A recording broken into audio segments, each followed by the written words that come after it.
This is America, you would say. In our revolution, we got rid of monarchy. And of course, you'd be right, but only to a point. Monarchy is making a comeback, though not in the way you think.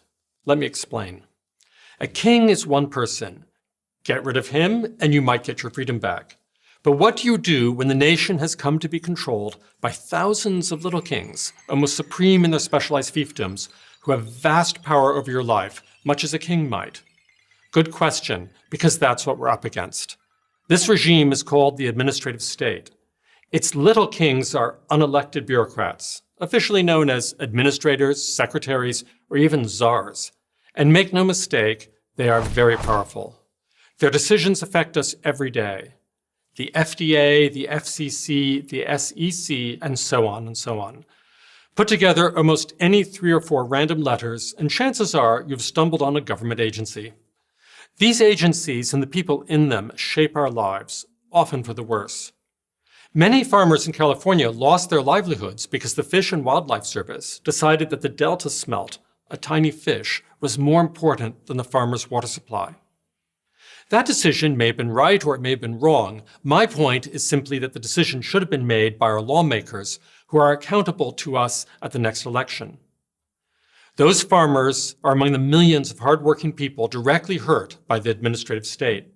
And many more millions have been indirectly hurt, such as all those discouraged from even starting a business by miles of bureaucratic red tape. This is not an argument against government regulation per se, but against regulation imposed by bureaucrats rather than by our elected lawmakers, whom we can hold accountable at the next election. Here's the larger danger. As bureaucracy grows, individual freedom diminishes. How did we get into this mess? And more importantly, how do we get out of it? America's founders recognized the problem. They didn't like being told what to do by people they hadn't voted for. They built all kinds of protections into the US Constitution, starting with its very first line after the preamble. All legislative powers herein granted shall be vested in a Congress of the United States, which shall consist of a Senate and House of Representatives. All legislative powers, not some. This means only Congress can make the nation's laws. Congress thus cannot divest itself of that power to a bureaucracy. And that's how America operated for most of its first 100 years. This changed when many Americans, such as Woodrow Wilson, fell in love with centralized bureaucratic power. Wilson was a university professor before he moved into politics and eventually became president in 1912. A self-described progressive reformer, he was impatient for power. He wasn't interested in persuading the American people to come over to his point of view. That would take too long. So instead, he aimed to shift lawmaking power out of Congress and into the hands of a professional class of government workers, in other words, bureaucrats. Franklin Roosevelt, who served in Wilson's cabinet, perfected his mentor's vision when he became president.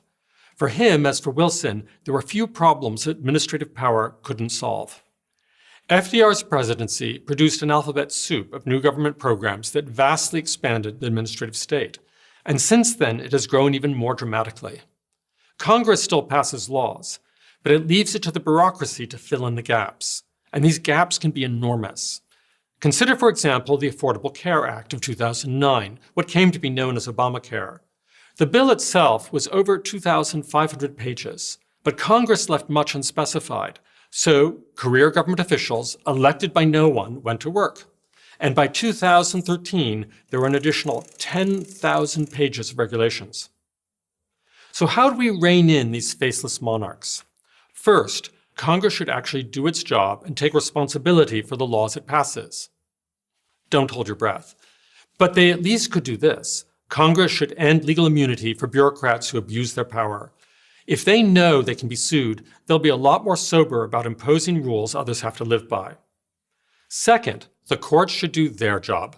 They must follow the law. That means protecting our constitutional freedoms, including our right to representative government. No more bureaucratic rulemaking. And finally, we have to do our job. We must assert our freedom in conversation, on the web, and in the courts. We don't want to be ruled by a king or thousands of little kings. As the founders would have said, no regulation without representation.